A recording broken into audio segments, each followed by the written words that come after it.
안녕하십니까, 모토잡입니다. 오늘은 화석 바이크만 좋아하는 모토잡 취향은 알겠으니 이제 최신 연식 중에 명차라는 칭호를 붙일 만한 모델 좀 소개시켜줘.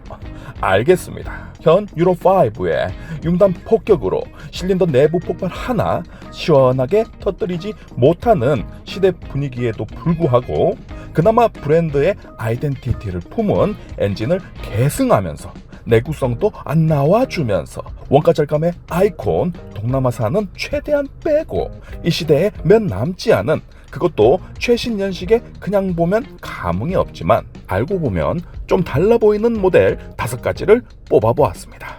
빨로맨 5위 스즈키 L2기통 4기통 모델 일체. 1998년 스브 400부터 24년의 기간 동안 사고를 우려내듯 큰 변화 없이 출시되고 있는 L2기통을 품은 SV650, V스트롬 650. 전자장비는 ABS, TCS로 단촐하지만 전자장비가 많으면 많을수록 전기부하가 걸리기 때문에 사소한 전기 문제들이 발생하는 것을 왕왕 볼 수 있습니다. 이건 내구성의 H사도 피해갈 수 없는 문제이기 때문에 말 다 했다고 보시면 됩니다. 거기에 유로 대응이 슬슬 간당간당해진 K5 엔진 기반의 S750, S1000, 카타나 등 네이키드 모델이 토크 위주의 내구성이기 때문에 강추하는 바입니다. 스즈키도 20년을 기점으로 엔트리급 이상은 6축 아이뮤, 크루즈 컨트롤 등 전자장비에 인색하지 않아 만족도가 높고 전자장비에 심각한 오류도 아직까지 들어본 적이 없어 바이크 브랜드 중 손꼽히는 중대 결함에서 비교적 자유로운 스즈키 되시겠다. 첫 입문에서 중수까지도 무조건 강추다. 고수는 집 주차장에 세컨으로 한 대 있으면 든든한 팔방미인 역할을 톡톡히 해줄 거예요. 4위 CB1000R. 국내에 정식 수입되지 않는 CB1300을 대신할 수 있는 모델로 꼽아보았습니다. 어찌 보면 CB 시리즈의 시발점인 빅1 프로젝트도 계보를 같이 한다고 볼 수 있지만 좀 더 오랜 과거 WSBK, 맨섬 TT 등의 국제 레이싱 경기에서 쌓인 데이터를 기반으로 완성되었기에 정통이 상당히 깊다 하겠다. 오히려 그 디튠 버전인 CB1000R을 꼽는 이유는 진입 장벽이 낮은 편한 자세와 내구성을 보장하는 세팅 때문입니다. 그 이후로 혼다 4기통의 아이덴티티를 더 쉽고 또렷하게 맛볼 수 있는 현 출시 모델 중에서는 유일한 게 아닌가 싶네요. 가장 혼다에 가까운 감성, 단종되기 전에 맛이라도 보시길. 내구성은 어떤?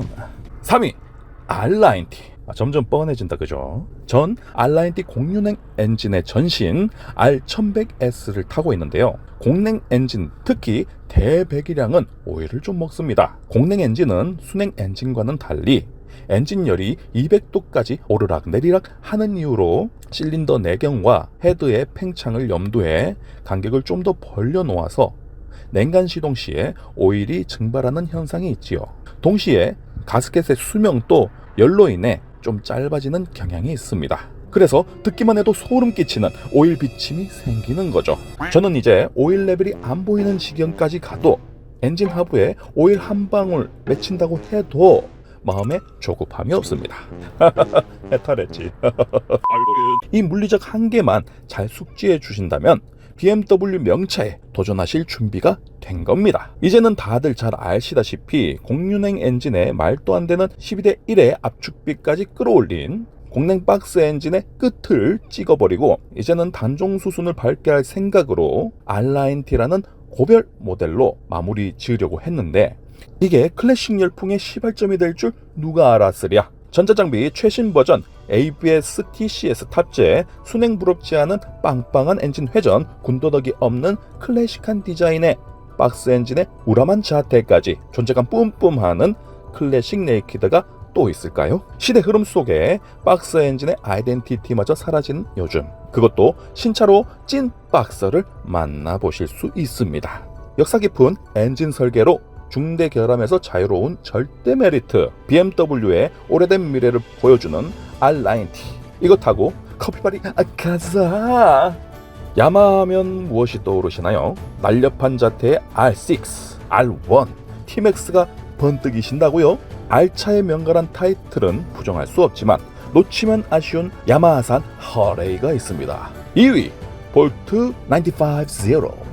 80년대 일제 4사가 모두 그랬다시피 아메리칸 시장 개척에 너나 할 거 없이 엄청난 투자를 할 때가 있었습니다. 할리의 45도 V2 엔진에 맞서는 야마하 48도 V2 엔진과 가부 제조기 VMAX의 V4 엔진을 탑재한 로얄 스타까지 상용 고출력 바이크 시장도 모자라 이번엔 아메리칸 시장까지 접수하겠다는 전의를 불태웠는데요. 1981년 경비행기용 엔진으로 사용 허가까지 받은 내구성의 비라고 750을 시작으로 할리 사운드의 특허권 침해가 의심될 정도의 배기 사운드가 아름다운 1999년에서부터 2005년에 걸친 로드스타 할리의 라이센스 허가를 얻어 카피했다는 후문이 나돌 정도로 아메리칸의 진심이었고 거기에다 야마하의 부드러운 핸들링의 설계까지 더해 결과물 또한 하이 클래스였습니다. 그러다 일본의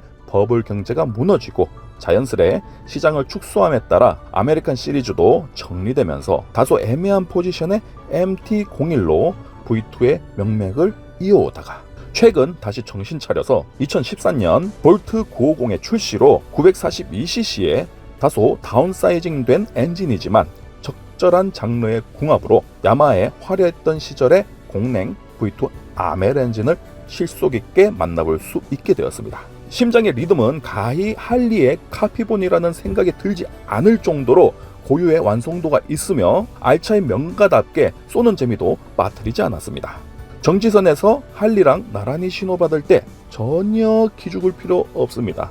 버블 경제의 잔재와 현재의 실속이 묘하게 어우러져 더 매력있는 볼트 950 자매품 SCR 950도 있다. 제 아무리 날고기는 오버리터 알차 고수 할리 매니아라고 해도 이 모델을 보여주면 바로 고개를 끄덕끄덕이게 됩니다. 1958년도에 무려 수평 엔진 방식 원심 클러치에 이미 진보된 설계 매니아만 17년 기준 전세계 1억 명 시작은 비록 유럽 바이크 기반이었지만 그 끝은 전 세계인이 사랑하는 바이크 탑 1 1위 슈퍼컵 기름 냄새만 맡아도 간다 라는 감탄사의 시뻘 모델인 만큼 지극히 상용 목적으로 설계된 슈퍼컵은 사실 잘 알려지지 않은 혼다 공동 창시자 후지사와 타케오의 적극적인 푸시로 승인된 모델이었습니다. 종전 직후의 일본은 산업 기반이 형성되던 때 자전거보다 배달이 용이한 슈퍼커브의 가능성을 확신하고 자국 내에선 상용으로 해외에서는 암묵적으로 기존의 할리라이더의 이미지와는 정반대되는 혼다를 타면 아주 좋은 사람들을 만나게 돼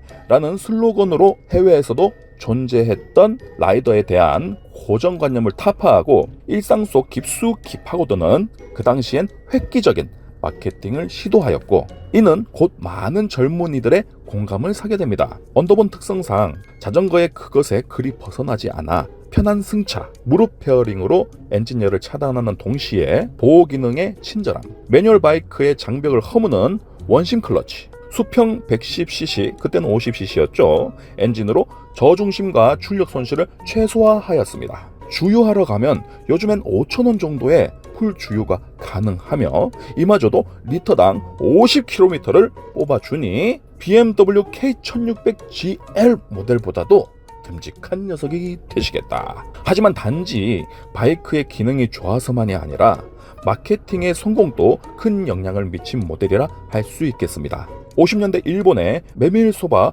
배달부 바이브를 느껴보실 라이더분들과 내구성에 치를 떠는 라이더분들도 강추드립니다. 엔진 오일이 샜는지도 모르고 서울 부산 왕복했는데 엔진이 멀쩡하다는 후문도 있고 제가 실제로 혼다 엔진 탑재된 02년식 시티백 폐지해놓고 노상 방치하다 2년 뒤에 킥스타터로 일발 시동 걸려서 어이없이 실소했던 실화도 있습니다. 이번엔 3년 세워놓고 킥스타터 시도하려고 기다리는 중입니다. 진짜.